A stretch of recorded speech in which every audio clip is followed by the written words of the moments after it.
కార్యక్రమం ప్రారంభించే ముందు గురువు గారికి ధన్యవాదాలు చెప్పుకుంటూ ప్రారంభిస్తాం. గత కొన్ని రోజులుగా అంటే 3-4 ఎపిసోడ్ల నుంచి ఒక విషయం మీద మనం చెప్పుకుంటున్నాం. ధ్యానంలో ఎదగాలంటే కొన్ని సాధనాపరమైనటువంటి కొన్ని విషయాలు పాటిస్తూ ఉండాలి. అలాగే జీవితంలో కూడా మన ప్రవర్తనలో కొంత మార్పు తెచ్చుకుంటూ ఉండాలి. ఈ 2 మన సాధనకి ఎంతో ఉపకరిస్తాయి. చాలా డెప్త్‌కి వెళ్తూ ఉంటాం. మీరు చూడండి, ధ్యానం చేసేటప్పుడు మనల్ని ఇబ్బంది పెట్టేవి ఆలోచనలు. ఈ ఆలోచనల వల్ల ఎక్కువ సేపు కూర్చోలేకపోతుంటాం. రకరకాల ఆలోచనలు. అది. సహజంగా పత్రి గారు చెప్తారు. పనికి రాని చెత్త అయిపోవాలి. మంచి ఆలోచనలు కానీ, ఆధ్యాత్మికమైనటువంటి ఆలోచనలు లాంటివి ఉంటే అవి మనకేమి హాని చేయవు అని చెప్పంటారు. ఏయి మనకి హాని చేస్తాయంటే చెత్త. అంచేత చెత్తను తొలగించుకునే ప్రయత్నం చేయాలి అనే పత్రి గారు చెప్పేది. మరి ఈ చెత్త మనలో ఎలా పెరిగిపోయింది? చెత్తలో చాలా రకాలుంటాయి. ఒక రకం కాదు. వాటిని పేరుకోకుండా ఉండాలంటే ఏం చేయాలి? అన్నది ఇప్పుడు మనం తెలుసుకుందాం. మనం. 2 గంటలు తక్కన్నా ఉండాలి. ప్రాతకాల సమయం ఎంచుకోవాలి. తర్వాత స్నానం చేసి కూర్చోవాలి. ఏదో ఒక ద్రవాహారం తీసుకొని కూర్చోవాలి. ఇలాగ కొన్ని చూసుకున్నాం. వాటితో పాటు ఇబ్బంది పెట్టే ఈ చెత్త మనలో పేరుకుపోకుండా, మరి ఇది కూడా చాలా ముఖ్యమే. మీరు మిగతాయన్ని ఎన్ని పాటించి ఎన్ని చేస్తున్నా సరే, మీరు ఇది బాగా ఆ చెత్త పెంచుకుంటూ ఉంటే చాలా ఇబ్బంది పడతారు. మన ధ్యానంలో సరిగ్గా కూర్చోలేం. ఇబ్బంది ఏది అంటే చెత్తే. మీరు అన్నీ తీసుకుంటారు, అన్ని నియమాలు. ఇప్పుడు చెప్పినయన్నీ పాటిస్తారు.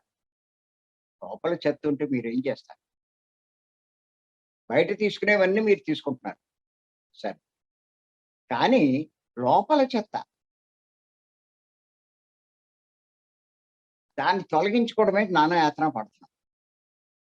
అసలది అందులోకి వెళ్ళకపోతే, పేరుకుపోకపోతే తొలగించుకునే ప్రయత్నమే మనం చెయ్యక్కల. అంచేత ఆ జాగ్రత్తలు తీసుకోవాలి. అంచేత ఏంటి అంటే, ఇంతకుముందు చెప్పిన పాయింట్లు వాటిని కూడా కాస్త మధ్య మధ్యలో ఇయన్నీ మనం చదువుకుంటూ కాస్త వాటిని ఆచరించే ప్రయత్నం చేస్తూ ఉండాలి. ఎవరైనా సరే. లేకపోతే ఏ ఉపయోగం లేదు. అంచేత ఊరికే వినడం కాదు. ఖచ్చితంగా ఇవి పాటించే ప్రయత్నం తప్పనిసరిగా రాసుకోండి. రాసుకోకపోతే మీకేమి తర్వాత గుర్తుండవు ఈ విషయాలు. ఊరికే విన్నంత మాత్రాన ఏమీ ప్రయోజనం. అంచేత ధ్యానంలో పట్టు సాధించాలి. పట్టు అంటే గుర్తెట్టుకోండి. మనము 2 గంటలు కూర్చున్నట్టు ఉండిపోవాలి. 3 గంటలు కూర్చున్నట్టు ఉండిపోవాలి. అప్పుడు మీరు సాధనలో పట్టు సాధించాలి. కూర్చోవడం ముఖ్యం కాదు. మీరు ఎన్ని గంటలు అక్కడ ఉన్నారు అన్నది ముఖ్యం కాదు. మీరు కళ్ళు మూసుకొని ఆ 2 గంటలు, ఆ 3 గంటలు సునాయాసంగా ఉండగలగాలి. అప్పుడు సాధనలో పట్టున్నట్టు. అప్పుడు ఖచ్చితంగా మీ జీవితంలో మంచి రిజల్ట్స్ వస్తాయి మీకు. మంచి ఫలితాలు. అంచేతేంటంటే ఇయన్నీ బాగా తెలుసుకోవాలి. ఎంత తెలుసుకుంటే మీరు అంత. అంచేత మనం ఈ నియమాలతో పాటు నిత్య జీవితంలో ఇంకొన్ని విషయాలు పాటించే ప్రయత్నం చేయాలి. ఈ లోపల చెత్త పెరిగిపోకూడదంటే. ఇది ఇప్పటిదాకా మనం 18 పాయింట్లు తెలుసుకున్నాం. ఇది 19వ పాయింట్. రాసుకొని చెప్తాను. ఏమిటంటే ముఖ్యంగా ఇది చాలా చాలా ముఖ్యం. ప్రతి ఒక్కళ్ళకి కూడా ముఖ్యం. కుటుంబ సభ్యులతో మంచి రిలేషన్స్ ఏర్పరచుకోవాలి. కుటుంబ సభ్యులతో మంచి రిలేషన్స్ ఏర్పరచుకోవాలి.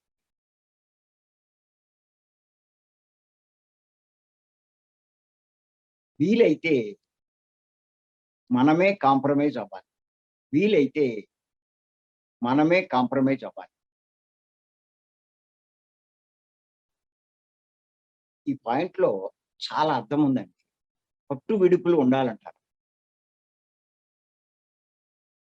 పట్టు అవకాశం లేకపోతే విడుపు తగ్గాలి. సహజంగా ధ్యానంలో మనకి ఇబ్బంది పెట్టేవి ఏంటంటే, కుటుంబంలో ఏదో చిన్న గొడవ జరిగింది. భార్యాభర్తల మధ్యన అస్తమానం సహజమే. అత్తాకోడళ్ళ మధ్యన, పిల్లలు తల్లి తండ్రుల మధ్యన ఇలా ఏయోటి జరుగుతూ ఉంటాయి. కోపతాపాలు పెరుగుతాయి. ఏదో వాళ్ళేదో అంటారు, వీళ్ళేదో అంటారు. అవన్నీ మన లోపల ఉండిపోతాయి. ఇంకదే బాధపడుతూ ఉంటాం. నా తప్పేమీ లేకుండా ఇలాగంటూ ఉంటాం. నా తప్పేమీ లేదు. కానీ మళ్ళా ఇలాగ మాట్లాడుతాం. ఆలోచిస్తాం అలాగా. ఆయనే అని, ఈవిడ, ఆవిడే అని ఈయన, కనీసం మళ్ళా ఆ సంఘటన జరిగాక ఓ వారం రోజులు బాధపడతారు.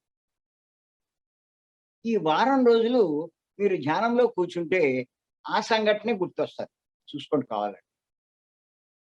ఇంట్లో ఏ గొడవ జరుగుతుందో అదే అస్తమానం గుర్తొస్తది. మిమ్మల్ని చాలా ఇబ్బంది పడతది. అంతకుముందు మంచి పొజిషనే సంపాదించారు. కానీ సడెన్‌గా ఇది జరిగింది. కుటుంబంలో ఇయన్నీ సహజమే. ఊరికే ఏమీ జరగకుండా మట్టుకు ఉండవు. అది మటుకు గుర్తుపెట్టుకోండి. కానీ ఇటువంటి సందర్భంలో అక్కడ కాస్త మన బుద్ధిని, తెలివిని ఉపయోగించాలి.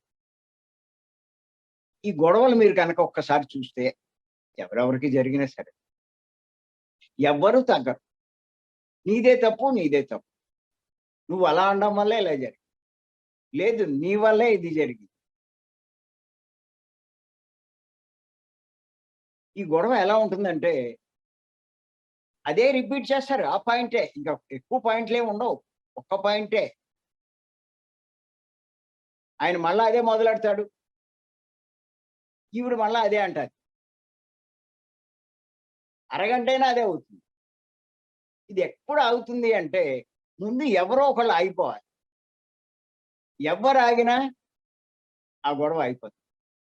కానీ ఇద్దరు ఆగరు. పట్టు,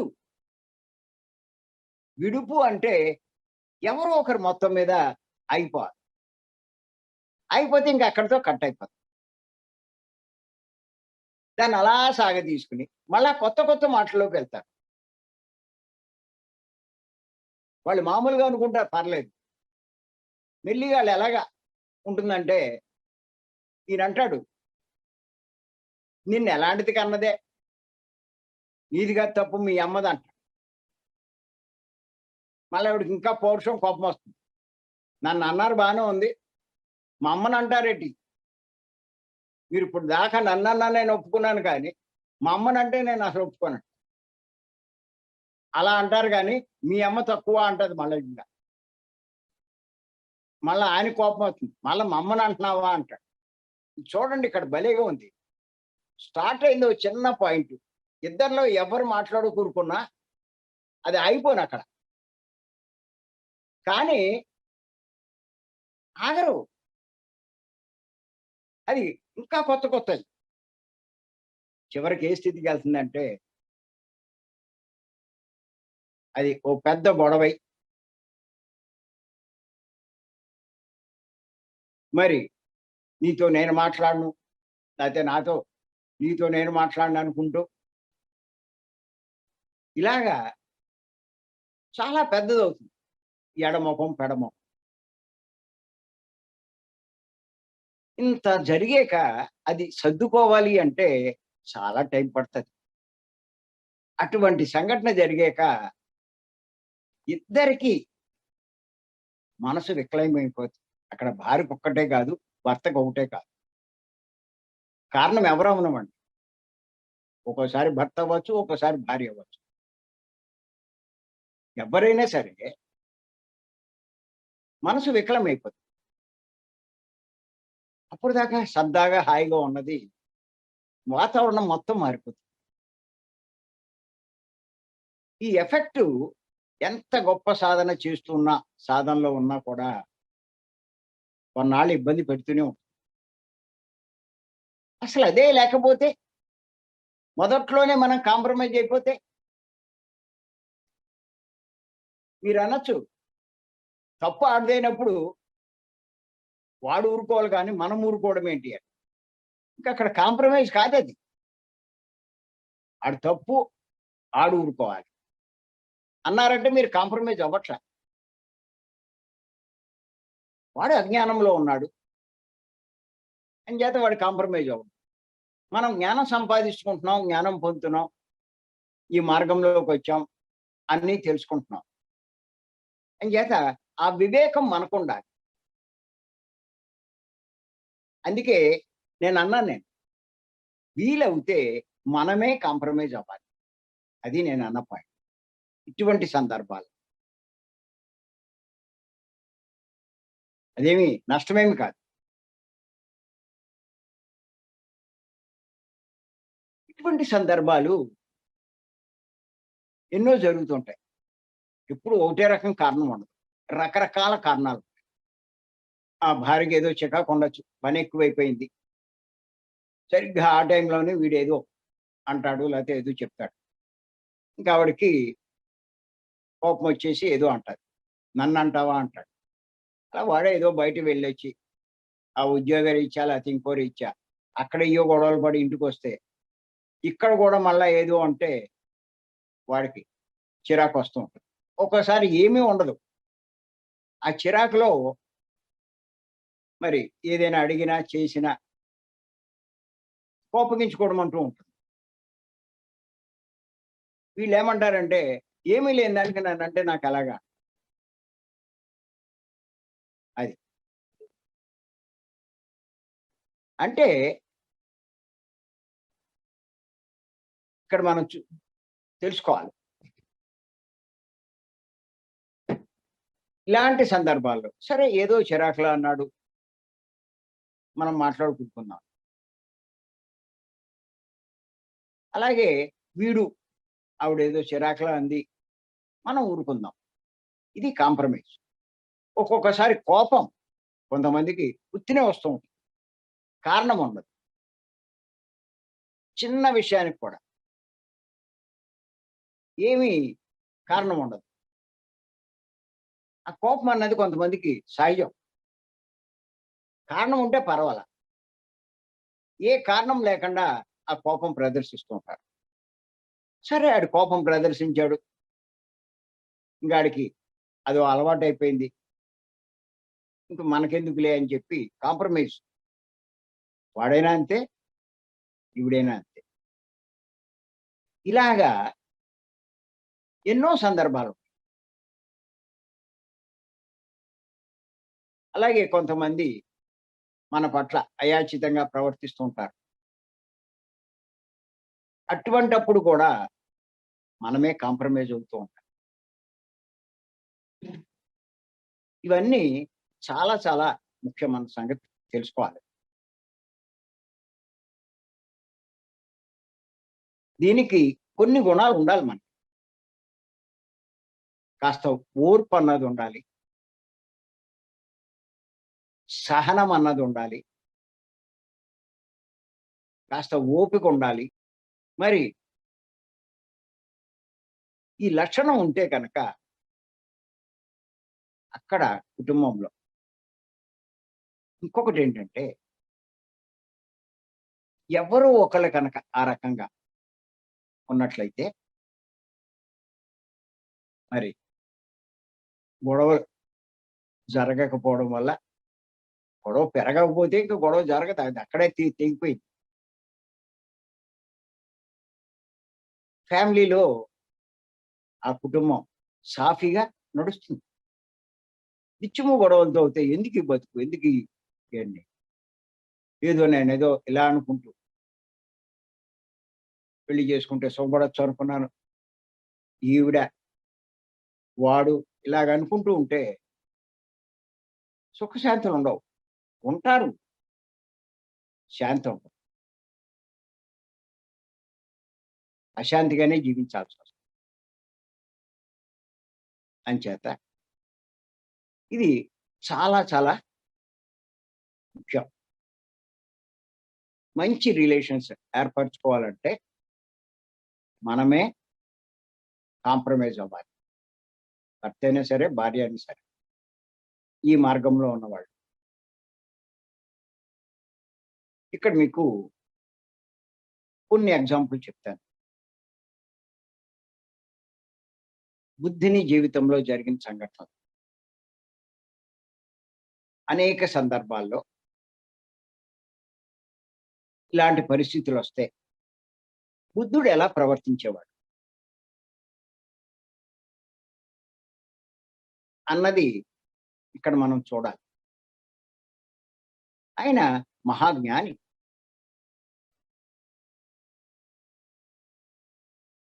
మరి ఆయనంత కాకపోయినా కొంతైనా మనం ప్రవర్తించగలగాలి.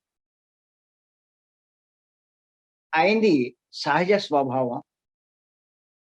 కనీసం మనం ప్రయత్నంతో దాన్ని అనుసరించాలి.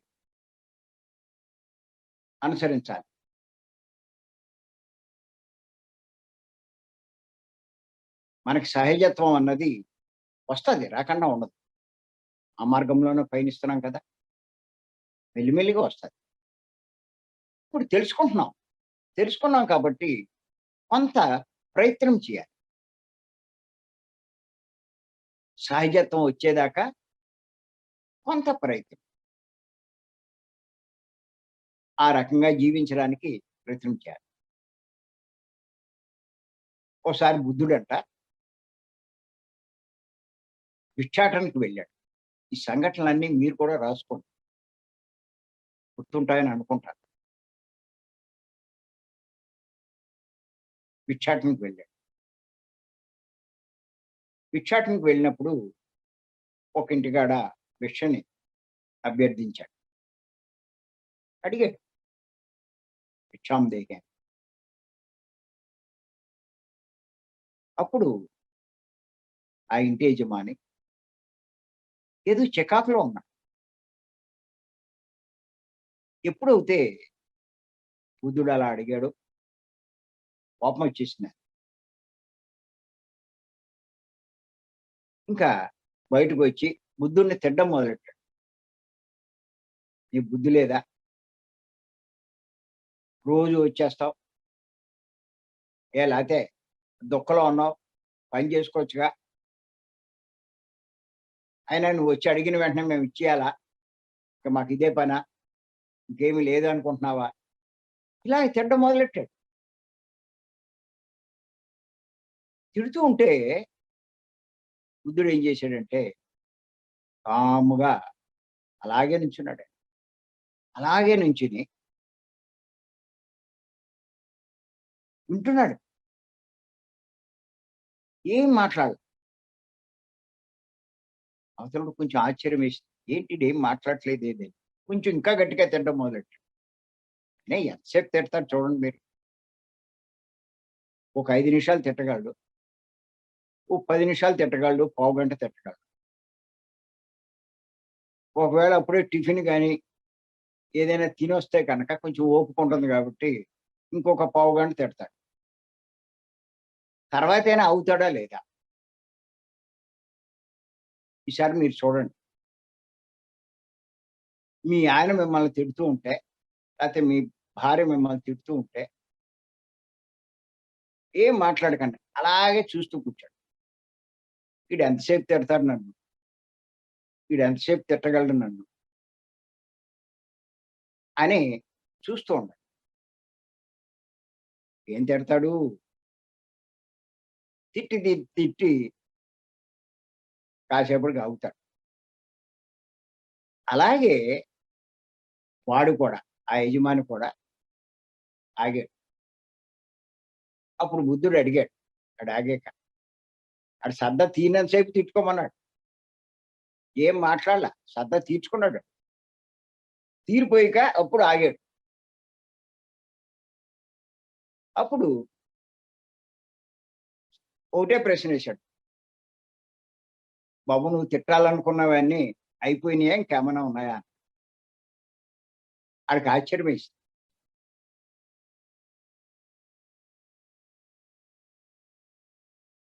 ఎందుకు అలా అడుగుతున్నావు అన్నాడు. ఏమీ లేదు. నిన్నో చిన్న ప్రశ్నేస్తాను. దానికి సమాధానం చెప్పాలి. ఏంటన్నా? ఇప్పుడు నువ్వు నాకు భిక్షేయడానికి తీసుకొస్తావు. నేను స్వీకరించలేదు. నేను తీసుకోలేదనుకో, అది ఎవరికి చెందుతుందన్నాడు.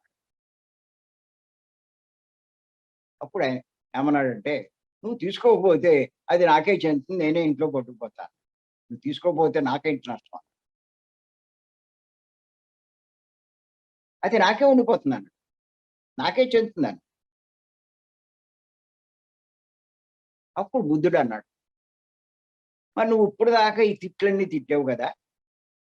అవి నేను స్వీకరించకపోతే అయి ఎవరికి చెందుతాయి?" అన్నాడు. ఆడికి మతి పోయింది. వాడిచ్చినవి తీసుకోకపోతే వాడికే చెందుతాయని ఆడే చెప్పాడు. ఇప్పుడు ఈ తిట్లన్నీ ఇచ్చాడు. అది బుద్ధుడు స్వీకరించలా. ఎవరికి చెందుతాయి? వాడికే చెందుతాయి. మతి పోయిందాడికి. అంచేత అర్థం చేసుకునేవాడు ఆయన కాళ్ళ మీద పడ్డాడు. మరి ఇక్కడ ఒక్క పాయింట్ గుర్తుపెట్టుకోవాలి. ఇన్ని తిట్లు కూడా ఎవరికి చెందినయి అంటే వాడికే చెందాయి. అనవసరంగా, అకారణంగా ఒకళ్ళని తిట్టినా, దూషించినా, కించపరిచినా, అవమానించినా, ఏం చేసినా వాడి నుదుట, వాడి ఖాతాలో వ్రాయబడతాయి. ఇంతసేపు పావుగంట, అరగంట వాడు తిడితే అవన్నీ వాడి ఖాతాలోనే రాయబడ్డాయి. స్వీకరిస్తే, దానికి ప్రతిస్పందిస్తే, స్వీకరించిన వాడు ప్రతిస్పందిస్తాడు. వాడు ఒకటి తిడితే వీడు 4 తిడతాడు. తిట్టినందుకు వాడి ఖాతాలో ఎలా పడుతుందో, ప్రతిస్పందించినందుకు వీడి ఖాతాలో పడతాయి.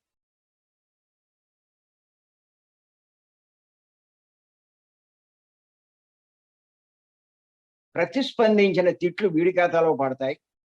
తిట్టిన తిట్లు వాడి ఖాతాలో పడతాయి. ఈయన మహాజ్ఞాని కాబట్టి బుద్ధుడు దానికి స్వీకరించలేదు. అలా చూస్తూ ఉండిపోయాడంతే. అంచేత బుద్ధుడు ఖాతాలో ఏమీ పడలేదు. వాడి ఖాతాలోనే ఇటీ ఈ పాప ఫలితం అంతా వాడి ఖాతాలో జమైపోయింది. అర్థం చేసుకోండి ఇక్కడ. ఒక భర్త తిట్టినా, భార్య ఏదైనా అన్నా ప్రతిస్పందించకపోతే అన్నవన్నీ వాళ్ళ ఖాతాలో పడతాయి. ప్రతిస్పందిస్తే ఎయి ప్రతిస్పందించి ఎన్ని మీరు మాట్లాడతారో, దూషిస్తారో అవన్నీ మీ ఖాతాలో పడతాయి. వాడు జ్ఞాని ఎలా అవుతాడు? తెలివైన వాడు ఎలా అవుతాడు? మరి మనమంతా ఈ ధ్యానం చేసి, ఈ సందేశాలు వింటూ, సాధన చేస్తూ, పుస్తకాలు చదువుతూ ఇన్ని చేసి కొద్దిగా కూడా మనం జ్ఞానం సంపాదించకపోతే ఏంటి ప్రయోజనం? అంచేత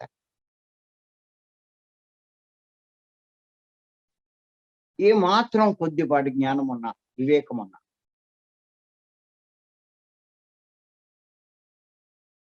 మనం ఇటువంటి సందర్భాల్లో ప్రతిస్పందించం.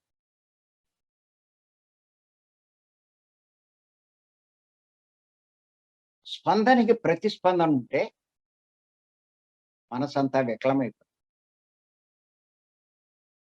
ప్రతిస్పందన లేకపోతే మనసు ఫ్రెష్‌గానే ఉంటది. పైగా జాలి ఒకటి పడతాం వాడి మీద. పాపం తెలియక ఇన్నన్నాడు. ఎంత నష్టపోయాడో తెలుసుకోలేకపోతున్నాడు అని జాలి పడతాం. భర్త మీద భార్య అయినా సరే, భార్య మీద భర్త అయినా సరే.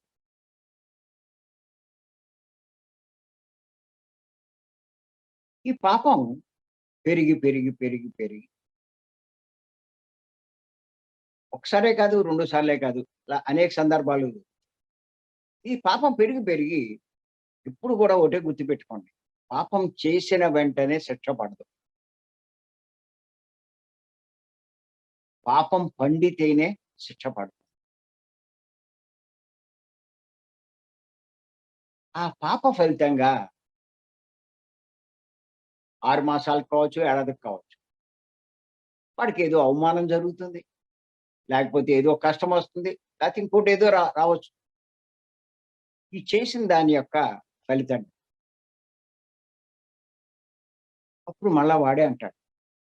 నేను అనవసరంగా ఎన్నాళ్ళు తప్పుగా అర్థం చేసుకున్నాను. నిన్ను బాధ పెట్టాను. ఇయన్నీ అప్పుడు వరుసపెట్టి చదువుతాడు. రియలైజ్ అవుతాడు. ఆ ఫలితం అనుభవించినప్పుడు. పాఠం నేర్చుకుంటాడక్కడ. అది. అంచేత విజ్ఞులు, జ్ఞానులు ప్రతిస్పందించరు.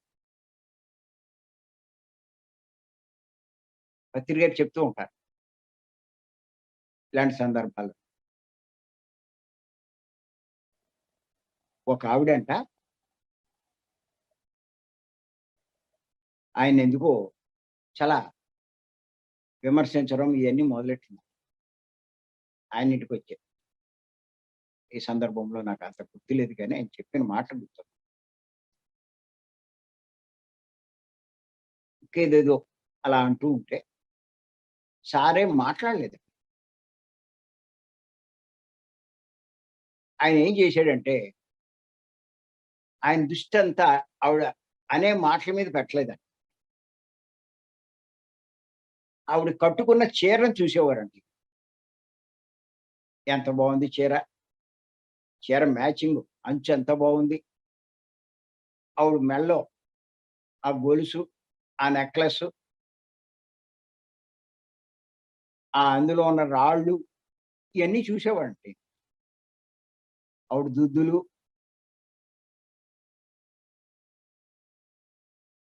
ఆయన ఆవిడ తిట్టే తిట్ల మీద దృష్టట్లా.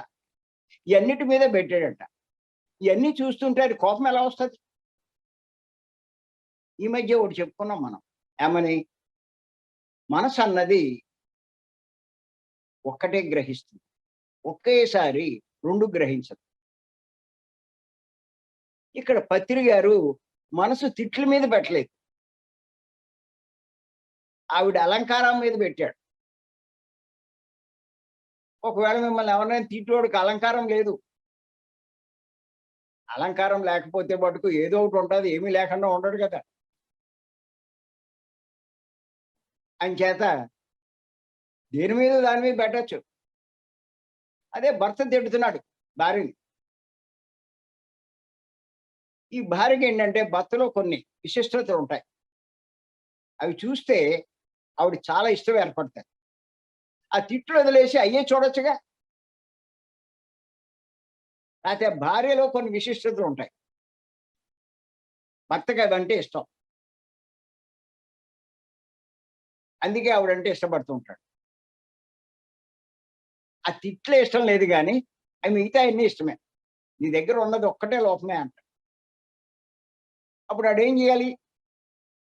ఆ తిట్లు వదిలేసి, ఆ విశిష్టతల మీద దృష్టి పెడితే, ఆవిడ మీద కోపం రాదు.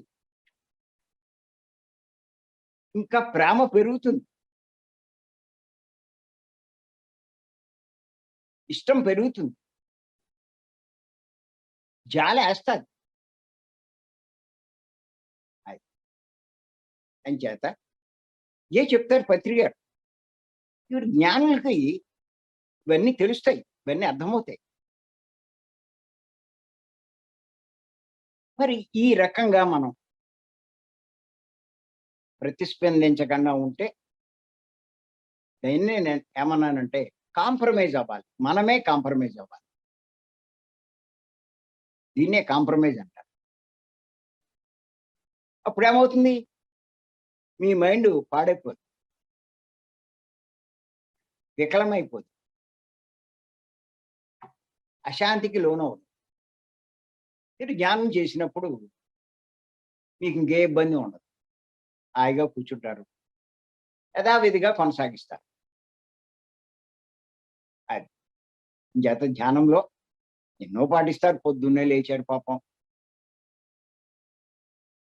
స్నానం చేసి కూర్చున్నారు. అక్కడే పాలు తాగి కూర్చున్నారు. ప్రశాంతమైన వాతావరణం ఎంచుకున్నారు. ప్రాతకాల సమయం ఎంచుకున్నారు. చుట్టూ శబ్దాలు లేకుండా చేసుకున్నారు. ఇలా ఎన్నో పరిస్థితులు సమకూర్చుకున్నారు. అన్నీ చేసి కళ్ళు మూసుకుంటే ఇది మనకి ఇబ్బంది పెట్టేది. గుర్తుపెట్టుకోండి. ఏమండి? అయన్నీ సరిపోతాయా? మరిది అవసరం లేదా? అంచేత కాంప్రమైజ్ కాకపోతే, మనం కాంప్రమైజ్ కాకపోతే కొంచెం ధ్యానంలో పట్టు సాధించడం చాలా కష్టం. ఏదో ఓ గొడవ జరిగింది. మనం కాంప్రమైజ్ అవ్వలేదు. అది సద్దుమణగడానికి ఒక 10 రోజులు, 15 రోజులు పడుతుంది. సరే గొడవ లేదు. అన్నీ సర్దుకున్నాయి. మీరు ధ్యానంలో కష్టపడ్డారు రోజు. ఆ గొడవను మర్చిపోవడానికి శ్వాస మీద ధ్యాస పెట్టడం, మళ్ళా అదే రావడం, అలాగా ప్రతిరోజు అదే గుర్తుకు రావడం. ఇలా జరుగుతుంది. 10 రోజులకి మళ్ళా మెల్లిగా మీకు పట్టొచ్చేసింది. దాన్ని మర్చిపోయారు. ఈ శ్వాస మీద ధ్యాస పెట్టడం వల్ల దాన్ని మర్చిపోయారు. సరిగ్గా మర్చిపోయామనుకునే టైంలో మళ్ళా ఆ రోజు ఇంకోటి జరుగుతది. ఇంకీళ్ళ బతుకు చూడండి ఎలా ఉంటది. ఇంతకుముందు భర్తతోటి ఈసారి పిల్లలతోటి, లేతే తోటికోడలతోటి, లేతే అత్తగారితోటి ఏయో జరుగుతూ ఉంటాయి ఇలాగ. ఇంకేమవుతుందది? ఈ సాధన ఎక్కడ జరుగుతది ఈళ్ళకి? మానేసామండి అంటారు కూర్చోలేక. చాలా మంది మానేసినోళ్ళు కూడా ఉన్నారు. మానేసి మళ్ళా పట్టు రావాలంటే అన్నాళ్ళు పడతది.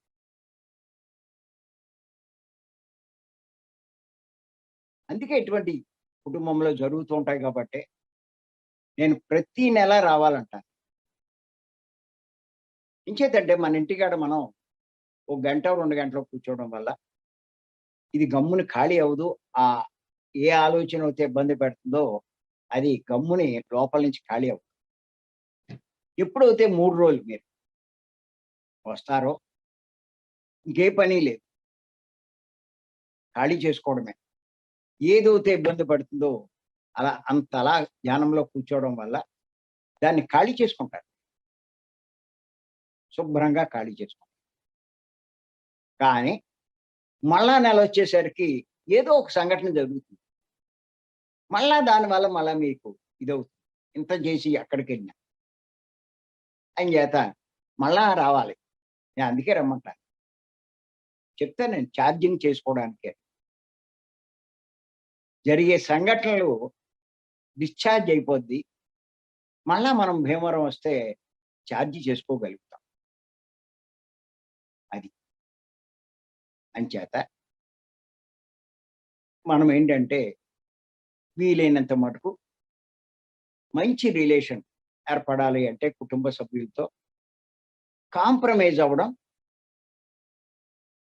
నేర్చుకోవాలి. కాంప్రమైజ్ అవ్వాలి. ఇది వాళ్ళు తిడుతున్నప్పుడు జరిగే ఆ సందర్భంలో. బుద్ధుడి జీవితంలో ఇంకొక సందర్భం చూద్దాం. చాలా సందర్భాలు జరిగినాయి. ప్రపంచంలో అన్ని రకాల వాళ్ళు ఉంటారు. ఆయన ప్రపంచమంతా తిరిగినప్పుడు అన్ని ప్రాంతాలకి అన్ని రకాల వాళ్ళు ఎదురవుతారు. అప్పుడు ఆయన ప్రవర్తన ఎలా ఉంది అన్నదే ఇప్పుడు మనం చూసుకోవాలి. అంచేత ఓసారి ఆయన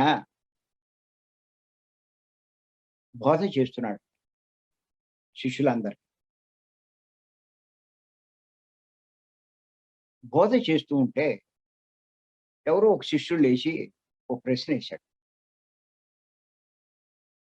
కానీ ఈ బోధలో లీనమైపోయి ఆ శిష్యుడిని పట్టించుకోలేదు.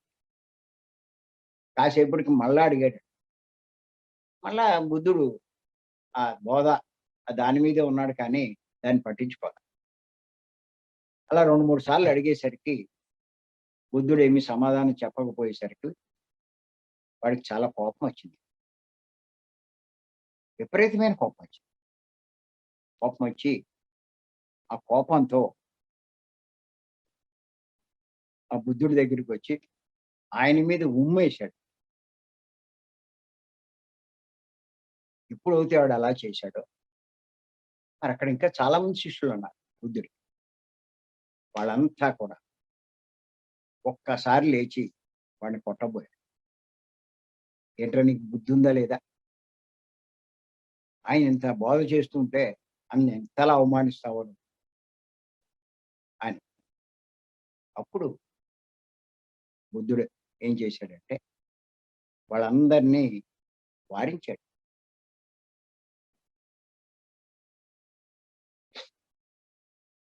కంగారు పడకండి, ఆగండి. అంతా ఆగారు బుద్ధుడు చెప్పగానే. కానీ అందరూ ఆగారు కానీ ఒక బుద్ధుడు ప్రియ శిష్యుడు ఆయన అక్కడే ఉన్నాడు ఆనందుడు. ఆనందుడు ఆగలేదు. లేచి విపరీతంగా ఆళ్ళంతా ఊరుకుంటే ఊరుకున్నారు. నేను ఊరుకోను. ఆయనకి అవమానం చేస్తే నాకు అవమానం జరిగినట్టే. నీ సంగతి తేలుస్తానంటూ వాడి మీదకి ఎళ్ళబోయాడు. అప్పుడు బుద్ధుడు ఆనందుడిని కూడా ఆప్ చేశాడు. ఆప్ చేసి వాడితోటన్నాడు. బాబు నువ్వు చాలా మంచి పని చేశావయ్యా. నాకు మంచి ఉపకారం చేశావు.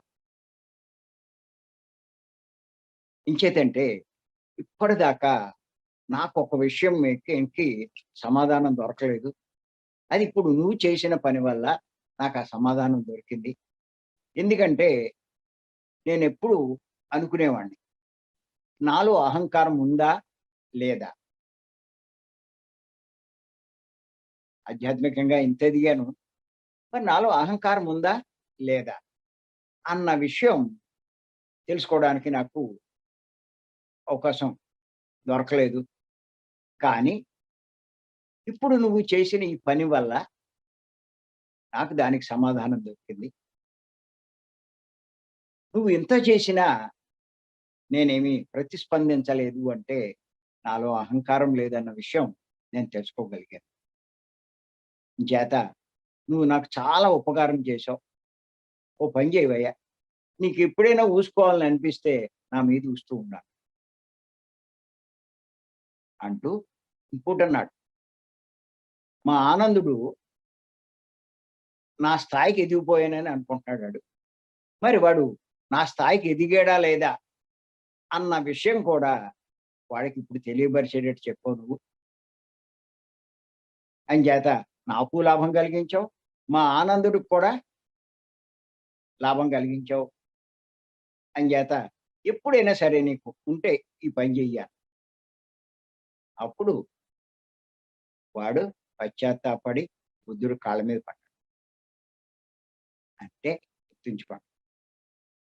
ఇంత గొప్ప స్థితిలో ఉండి, అంతమంది శిష్యుల మధ్య ఒక సామాన్యుడు ఆయన్ని అవమానించినా ప్రతిస్పందించలేదు అంటే ఆయనలో అహంకారం ఏమాత్రం లేదన్నది మనం తెలుసుకోవాలి. మరి ఇటువంటి సందర్భంలో కూడా ఏమి ప్రతిస్పందించకుండా, వాడిని తిరిగి శిక్షించకుండా, వాడికి బుద్ధి చెప్పకుండా ఎంత సహనం చూపించాడో. అది కాంప్రమైజ్.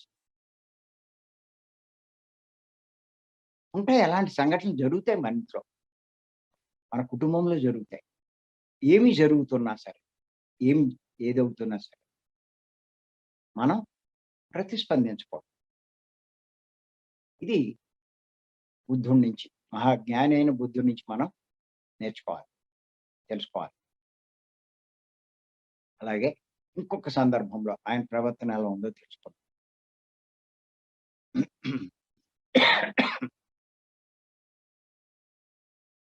మీరు ఓషో పుస్తకాలు బాగా చదివితే ఈ బుద్ధుడి గురించి విషయాలు చాలా ఎక్కువ ఉంటాయి. బుద్ధుడు పెదనాన్నగారి కొడుకు దేవదత్తుడు. ఆయనకి బుద్ధుడికి అస్సలు పడేది కాదు. బుద్ధుడంటే అస్సలు ఇష్టం ఉండదు.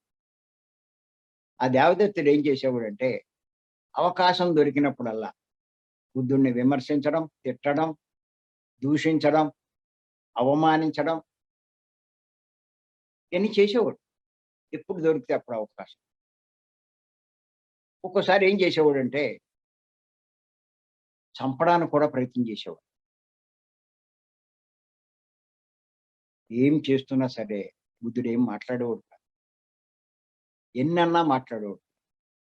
ఆయన శిష్యులు అనేవారు, ఏమండి వాడు ఇన్నంటూ ఉంటే ఎందుకు మీరు ఊరుకుంటున్నారు?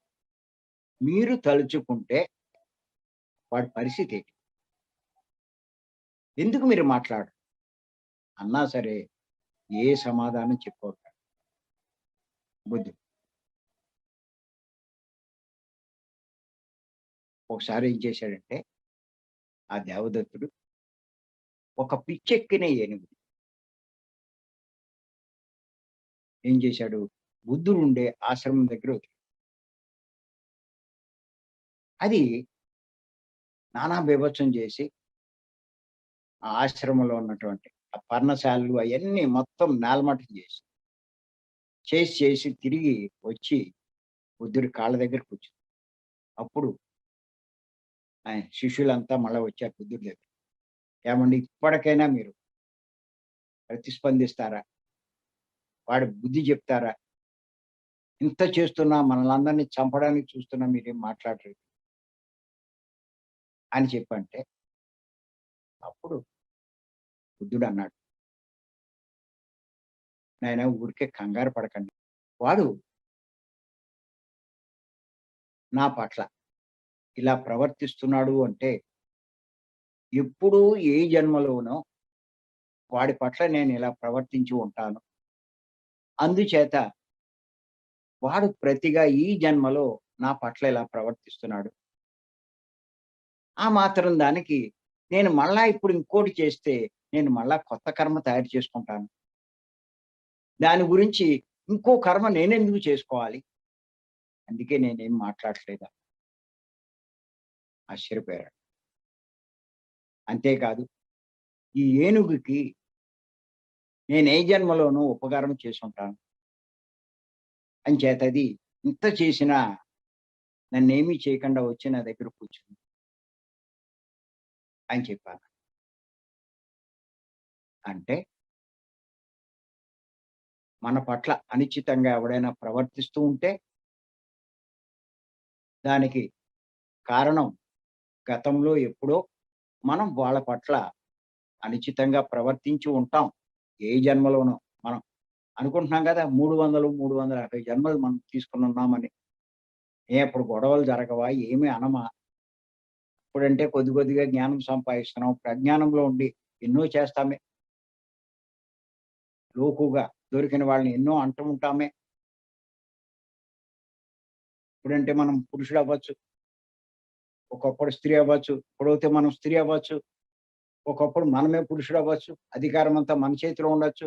మనకెంతో బలం ఉండొచ్చు. మన కింది వాళ్ళనెంతో బాధించొచ్చు. వాడాడు కిందివాడు. రేపొద్దున్న ఇంకో జన్మలో వాడే మనకంటా బలవంతుడవ్వచ్చు మన మీద. ఇంకోటవ్వచ్చు. వచ్చి అది ఇక్కడ మనం వాడు ఆ ప్రతీకారం తీర్చుకుంటూ ఉంటాడు. అంచేత ఇటువంటి సందర్భాల్లో ఇంట్లో గొడవలు జరుగుతున్నా కూడా ఇదే అనుకోవాలి మనం. వాళ్ళకి ఎప్పుడో ఏ జన్మలోనో ఏ కొత్తది ఒకటి జన్మ కాదు. ఇప్పుడే మొగుడే కాదు. ఇప్పుడే భార్య కాదు. ఈ జన్మలో ఏదో చేసుంటాం. ఆ పిల్లలకో, ఆ కుటుంబంలో ఎవరికో. వాళ్ళు మన పట్ల అలా ప్రవర్తిస్తున్నారు.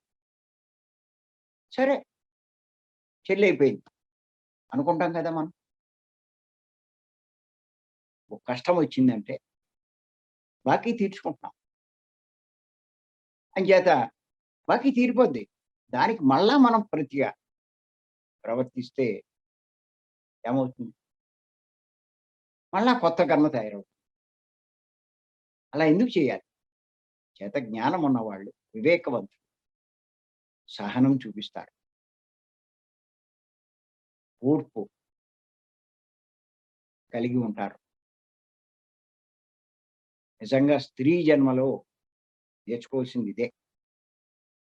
కొన్ని జన్మలు స్త్రీ జన్మలు ఉంటాయంట సగం. ఈ లక్షణాలే ఎక్కువ నేర్చుకుంటారు. పురుష జన్మల్లో ధైర్యము, చొరవ ఇలాంటియన్నీ వస్తాయి. మొత్తం అన్నీ ఒక్కొక్క జన్మ నుంచి ఒక్కొక్కటి నేర్చుకుంటాం. చేతేంటంటే ఇయన్నీ మనం తెలుసుకోవాలి. ఇలాగ తెలుసుకొని ఎన్నో సందర్భాలుంటాయి. గొడవలు జరుగుతూ ఉంటాయి.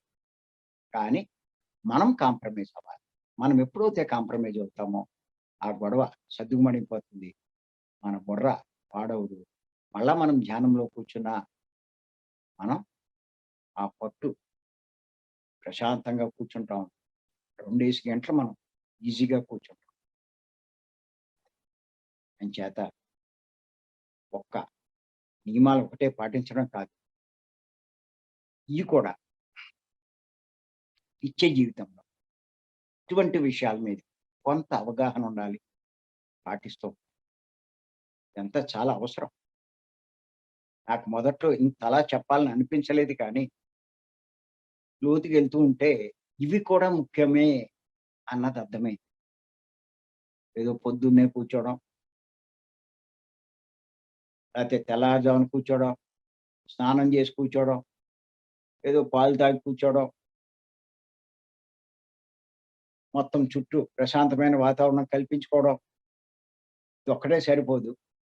ఇన్ని చేసినా లోపల అలజడి ఉంటే చేసినన్ని ఉపయోగమే.